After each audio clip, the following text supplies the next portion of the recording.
खान साहब के असल में उनकी स्ट्रगल की लाइफ गुजरी है बहुत ज़्यादा, और वो है ना एक बात कि अगर तुम्हारे मुखालिफ ज़्यादा हैं तो इसका मतलब है कि तुम्हारा रास्ता सही है। तो खान साहब के भी मुखालिफ बहुत ज़्यादा हैं, लेकिन बाज़ दफ़ा उस रास्ते के अंदर जो रुकावटें होती हैं मुझे नज़र नहीं आ रही होती, उसके अंदर हमेशा गद्दार उसके साथ साथ ही घूम रहा होता है उसके घर के अंदर। आपको लगता है उनके आसपास जो हैं जो वो कहते हैं ना, जो एक डिस्ग्रंटल्ड जो पुराना वर्कर है, वो पीछे बैकफुट पे हो गया है, और कुछ जो है ये कहा जाता है अपॉर्चुनिस्ट ने घेर लिया है और वो उनको सही फीडबैक नहीं देते और वो उनको एक डिफरेंट रियलिटी में रखा हुआ है। मेरे ख्याल में काफ़ी हद तक ट्रू है, ये काफ़ी हद तक ट्रू बात है। मुझे एक अभी आपको थोड़ी एक मिसाल भी बताऊंगा। मैं आ गया सियासत के अंदर, तो 9 से आ गया तो मुझे बहुत सारी चीज़ों का पता। स्ट्रीट लेवल का आदमी था, जलसों के अंदर नीचे ज़मीन पे लेट गए, रातों को रात गुजारी इमरान खान साहब के जलसों के लिए, बाकी करते रहे। तो हम लोग हमें थोड़ी सी समझ है सियासत की, लेकिन अगर उसके मुकाबले में कोई गुलकार आप लेकर आ जाएँ और मेरे सर पर मुसल्लत कर दें तो फिर मैं क्या सोचूंगा यार। मैं यही सोचूंगा ना यार कि यार मेरी जो प्रॉब्लम है, कि मेरा जो मामला है, इसका मतलब ये हुआ कि मैंने जो सियासत के अंदर इतना वक्त गुजारा कि मैं चेंज करूंगा, तो यार इससे बेहतर तो मैं गाना गाना शुरू कर देता यार, तो मैं किसी जगह इस पोजीशन में पहुंच जाता। लेकिन वो गाने वाला बेचारा, उसकी गाने की प्रैक्टिस होगी उसकी।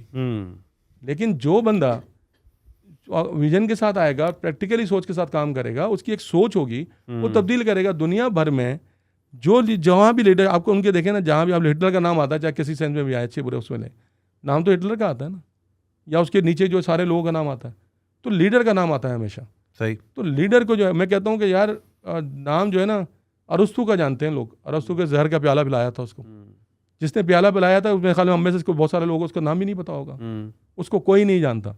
जो बंदा सच के लिए खड़ा होता है, लोगों के लिए खड़ा होता है, उसको लोग जानते हैं, और जो लोग नहीं जो लोग अपने किसी और मकसद से खड़े होते हैं उनको कोई नहीं जानता। सियासत एक बाकायदा पूरा हुआ है। हमारे एक वर्कर थे, वो कहते थे एक वर्कर जो है ना, एक जनरल की तरह होता है। पॉलिटिकल वर्कर जो है ना, मतलब उसकी तरबियत ऐसी होती है कि वो जनरल की तक पहुंचता है ना, बंदे फौज के अंदर जैसे तरबियत होती है तो जनरल तक पहुंचता है, इसी तरह पॉलिटिकल वर्कर की भी एक तरबियत होती है।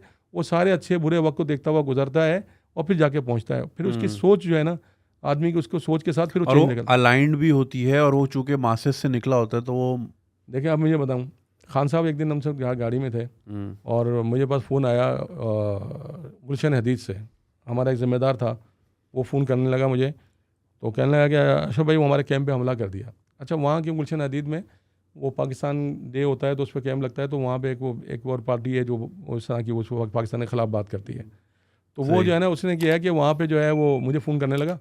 तो खान साहब के साथ मैं गाड़ी में था, तो मुझे कहता है कि वो उन्होंने हमला कर दिया, जमातियों ने हमला कर दिया हमारे ऊपर कैंप पर। तो मैंने कहा अच्छा ऐसा करो तुम थाने जाओ। तो वो कहता कि थाने जाओ। मैंने कह रहा है भाई वो कह रहे हैं उनका अमीर आ रहा है। मैंने कहा मैं तुमसे कह रहा हूँ थाने जाओ। मैंने फ़ोन बंद कर दिया। फिर हम बाद में लग गए, तो फिर फ़ोन आ गया, वो अभी तक नहीं आए तो क्या करूँ। मैंने कहा तुम अभी तक थाने नहीं गए। बोला नहीं मैं तो कैंप में बैठा हूँ, इंतज़ार कर रहा हूँ। मैंने कहा, तो खान साहब मुझे कहने लगे कि जा रहा है तो उसको जाने दो ना, और उसको बैठने दो, जब वो आ रहा है अमीर जमात से। मैंने कहा खान साहब आपको नहीं पता, इसको थाने जाने दें। मैंने उसको बोला थाने जाओ तुम। वो चला गया, थाने गया तो पता लगा वो जमाती तो पहले ही FIR कटवाने बैठे हुए उसकी।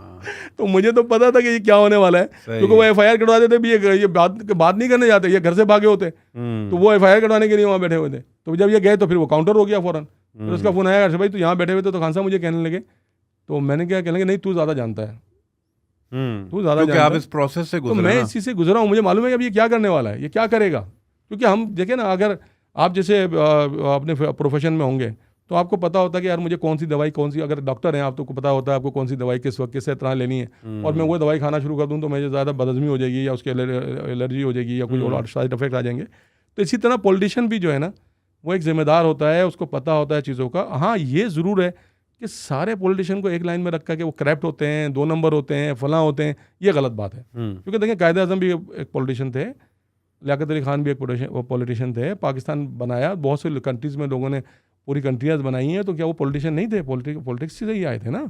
तो हम में से बहुत सारे लोग आप उसमें शुमार करें, गलतियां हम भी हैं, अगर होती हैं, इंसान हैं हम।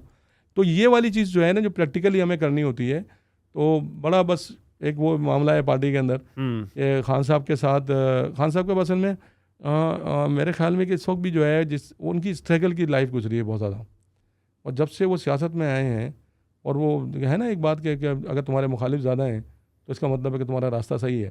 तो खान साहब के भी मुखालिफ बहुत ज़्यादा हैं, उनका रास्ता बहुत सही रास्ता है, लेकिन बाज़ दफ़ा उस रास्ते के अंदर जो रुकावटें होती हैं मुझे नज़र नहीं आ रही होती। मेरा करीब तरीन आदमी वो खान साहब हमारे कहते हैं कि अर्तुगल जो है पूरी कौम को देखा करने, अर्तुगल आपने भी देखा होगा, उस्मान मैंने भी देखा, अर्तुगल भी मैंने देखा, उसके अंदर हमेशा गद्दार उसके साथ साथ ही घूम रहा होता है, उसके घर के अंदर, उसके खानदान में घूम रहा होता है। तो ये वो हम कहते हैं कि यार वो एक रियल वो था, पूरी हिस्ट्री है, तो उसके हिसाब से लोग बना रहे हैं, चीज़ें बना रहे हैं। तो आप ये देखें, उसमें फोकस भी तो करें कि वो गद्दार तो अंदर ही होता है।